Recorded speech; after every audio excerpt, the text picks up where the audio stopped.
Good morning. Welcome again in my channel that is More English, and today I am discussing summary writing with you. As you know that we have seen the change in the summary writing activity in last time's video, that is icebreakers. Today what exactly we have to do while preparing summary and what we have not to do.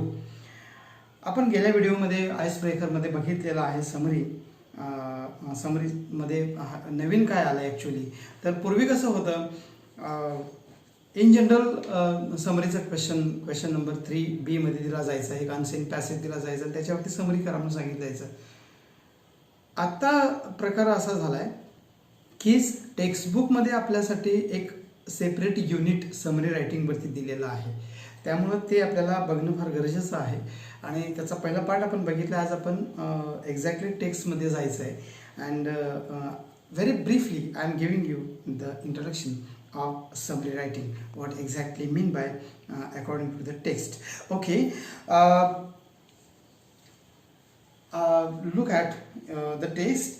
Brevity is the soul of wit is one of the countless maxims coined by William Shakespeare. William Shakespeare यांनी अगदी चपखल वर्ड्समध्ये म्हणजे वचन म्हणा किंवा magazines म्हणजे सुभाषित म्हणा किंवा म्हण म्हणा, त्याच्यामध्ये असं म्हटलं की brevity is the soul of wit, म्हणजे हुशारीचा आत्मा जो आहे तो म्हणजे संक्षेप, व्हेरी शॉर्ट, याला आपण summary. Okay, it is relevant to speaking as well as writing. आता हे संक्षेपानं बोलणं जे असेल, संक्षेप हा जो प्रकार आहे हा कशाशी संबंधित आहे, बोलण्याशी पण आहे आणि लिखाणाशी पण आहे. त्यामुळं आपला मुद्दा कमीत कमी वर्ड्समध्ये, मोजक्या वर्ड्समध्ये आपल्याला मांडता आला पाहिजे. तो मुद्दा म्हणजे summary. Brevity or conciseness is the cutting out of unnecessary words while conveying an idea. एखादी कल्पना सांगत असताना आपल्याला अननेसेसरी वर्ड्स बाजूला करून एक्झॅक्टली एक करेक्ट, ज्याला आपण कन्साइन म्हणतो किंवा ब्रेविटी ज्याला आपण संक्षेप म्हणतो, तेवढाच आपण घ्यायचा असतो. So unwanted words we have to avoid and wanted words we just have to take for the summary writing. It aims to enhance communication by eliminating redundancy without omitting important information.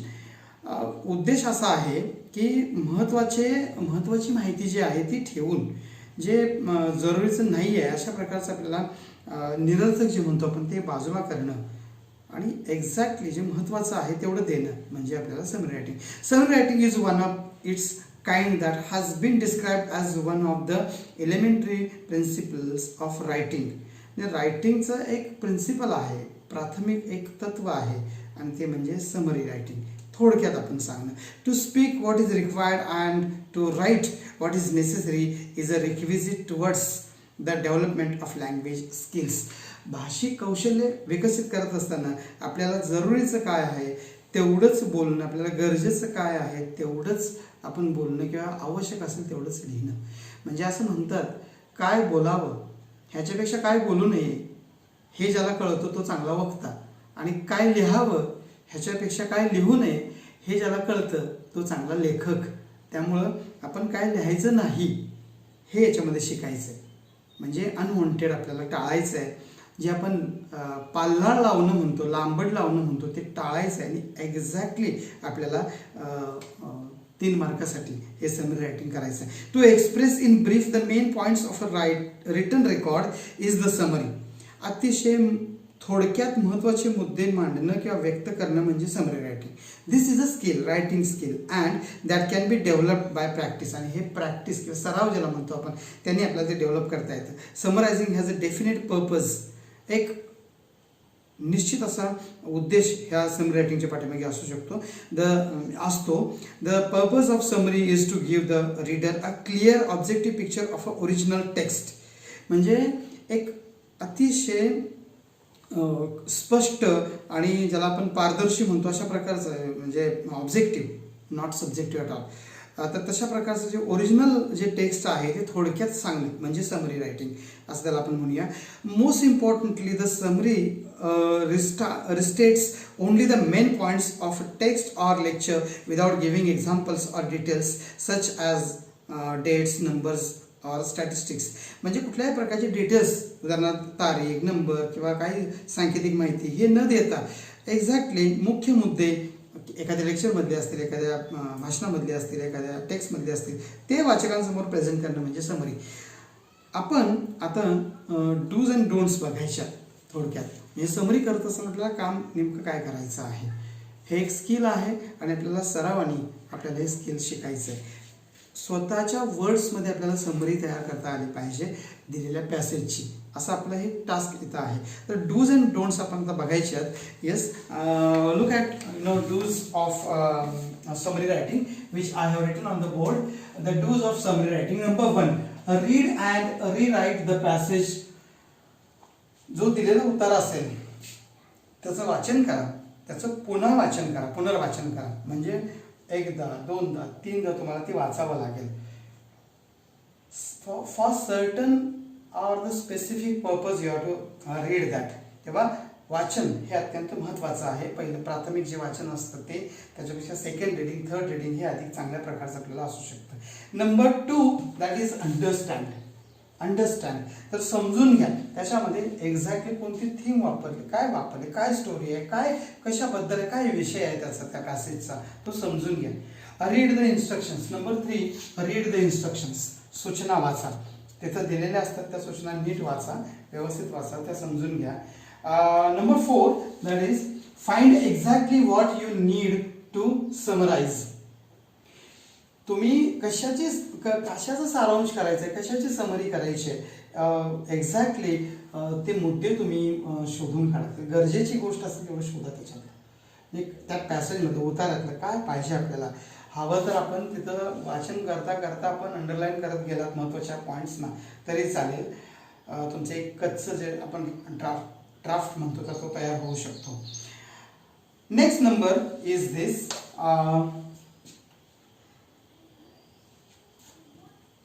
Number 4, 5 identify the main idea through the process of asking questions. मुख्य जो हे आहे जी idea आहे आपण प्रश्न विचारले पाहिजेत. तुम्हाला मुख्य कल्पना त्याची आयडेंटिफाय करणं गरजेचं आहे. कशाबद्दल ती समरी आपल्याला करायची आहे आणि ते करण्यासाठी म्हणून some questions you have to ask. What is about it, who are the main characters, what is the incident, काय सांगितलं त्याच्यामध्ये, याच्याबद्दलचे प्रश्न तुम्हाला ते प्रश्न विचारण्याची प्रक्रिया आहे ती तुम्हाला करावी लागेल. त्याच्यानंतरचा मुद्दा आहे आणि तो म्हणजे form short sentences on your on. Form short sentences on your on. तुमचे स्वतःची छोटी छोटी वाक्य तयार करा. हे फार महत्त्वाचं आहे. तुमची स्वतःची वाक्य पाहिजेत कारण समरी तुम्हाला स्वतःच्या वर्ड्समध्ये करायची आहे. त्याच्यानंतरचा मुद्दा आहे connect the sentences using linkers. Connect the sentences using linkers. Linking words, link words असतात, दुवा साधणारे जे वर्ड्स असतात ते आपण तर ते सेंटेन्सेस तुम्हाला कनेक्ट करता आली पाहिजे. तशा प्रकारचे वर्ड्स आयदर, नायदर, नॉट और not only but also, as soon as. These types of words you have to just use there. Some WH words you can use like while, when, who, and you can just frame the sentence. Remaining points are there. 3 points are there. I will read with the help of the textbook, and first of all I will write it on the board.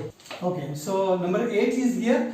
Remove redundant words and sentences from the key sentences. It means that निरर्थक, redundant or निरर्थक अर्थात म्हणजे त्याची काही फार आवश्यकता नसते.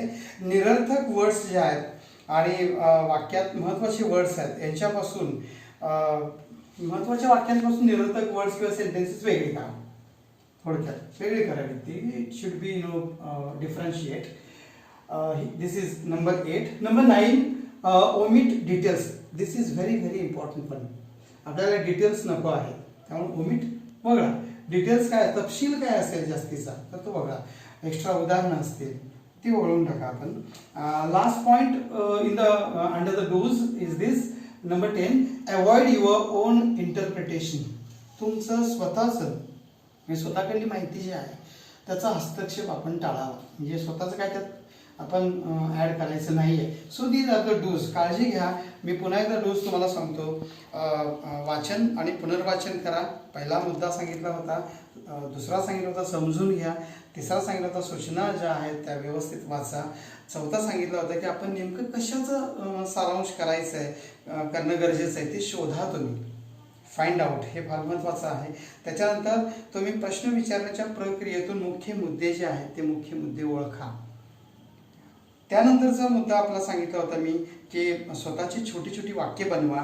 त्याच्यानंतर मी सांगितलं होतं की तुम्हाला लिंक वर्ड्स जे आहेत, दुवा साधणारे जे वर्ड्स आहेत त्याचा वापर करून तुम्ही वाक्य जे आहेत ती वाक्य कनेक्ट करू शकता.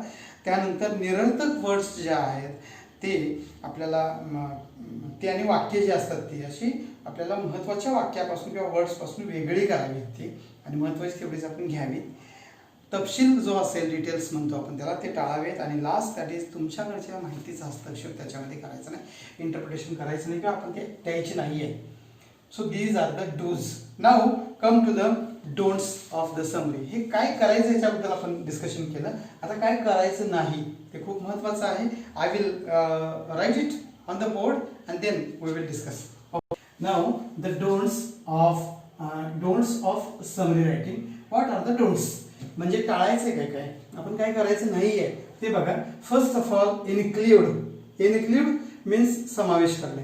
Don't include your information in summary at all. Be regarding this be very careful. Second include समावेश करणे. Exclude opposite to include. Exclude वगळणे. महत्त्वाची त्याच्यातली जी माहिती असेल समरीमधली तर ती अजिबात वगळायची नाही. main points should be there, so don't exclude main important points. Add. Number 3, add.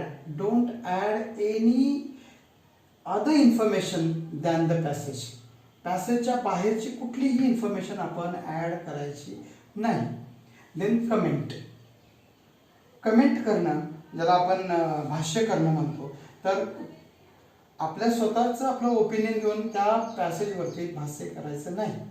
So don't comment on the subject, on the character, on the incident, whatever it may be, you don't comment it.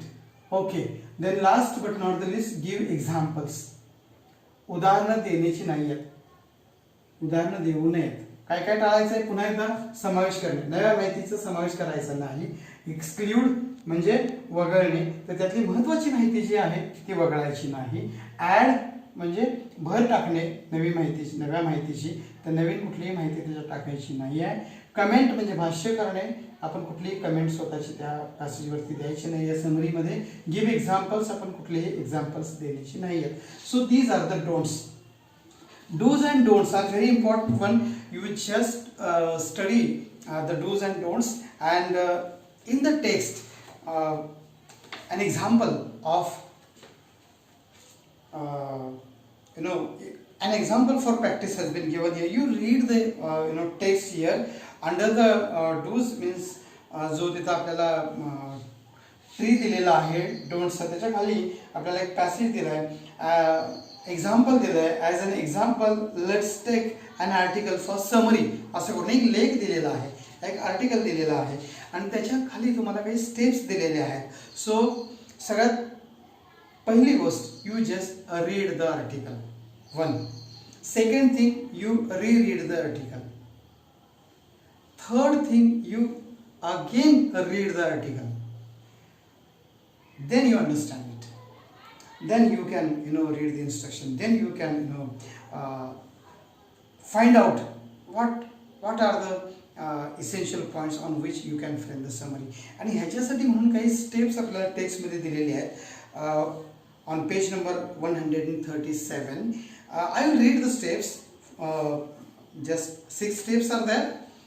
Okay. आणि त्या steps तुम्ही समजून घ्या आणि ते text तुम्ही वाचून मग तुम्ही स्वतःची समरी करू शकता. You just try it. Okay. The step number 1 is this: read the article twice. 2 वेळेला तो लेख वाचा. मी असं म्हणतो की तुम्ही तो 3 वेळेला वाचा. आता सुट्टी आहे त्यामुळे सुट्टीत तुम्हाला 3 वेळा वाचायला काय हरकत नाही, नाहीतर आपण 2च्या ऐवजी 3 वेळा जेवतोच की. Okay. Number next: ask questions about the purpose of writing. तर लिखाणामागचा जो लिखाणामागचा जो हेतू आहे ना त्याच्याबद्दल प्रश्न विचारा. What should be the purpose of the writer. तर ते प्रश्न तुमच्या डोक्यामध्ये आले पाहिजेत. स्टेप नंबर 3: मुख्य कल्पना ओळखा. Identify main idea. काय आयडिया त्याच्यात दिली आहे. तुम्ही जेव्हा लिहिणार ना, सॉरी ते लेखन जेव्हा वाचणार ना, पुन्हा वाचणार तर ते लक्षात येणार. You are going to just find out what is the main idea. Okay. Number next: write the first draft. खूप महत्त्वाचं आहे. Actual it is your activity. After reading, after finding out what is necessary, after asking the question, after going all this process, you have to pick up your pen and then you have to write the first draft. पहिला जो मसुदा आहे तो तुम्ही लिहायला लागा. म्हणजे आपण त्याला कच्चं काम म्हणूया, रफ वर्क म्हणूया, ते करूया. रफ वर्क केल्यानंतरचा ती स्टेप दिली आहे 5वी: revise your first draft and edit it. ते रिवाईज करा म्हणजे ते लिहिलेला मसुदा सुधारित करा आणि पुन्हा तो एडिट पण करा. काय त्यात हवं आहे, काय नको आहे ते आपण बाजूला ठेवूया, हवं आहे तेवढंच घेऊया. And last but not the list and this is write the final draft. अंतिम मसुदा तुमचा समरीचा आहे तो लिहा. तेव्हा ह्या 5 स्टेप्स फार महत्त्वाच्या आहेत. तुम्ही 5 स्टेप्सचा अभ्यास करा. You just find out any article in your 11th standard textbook or even this textbook and try your best to prepare your summary on your own. Whatever doubts are there, you can ask me on my channel. Even you can yes, share this video if you like. But before that, I request you to subscribe my channel because you would get such type of educational videos when I am going to prepare for you. So subscribe it, like it and share it. Today I am going to conclude. Thank you so much.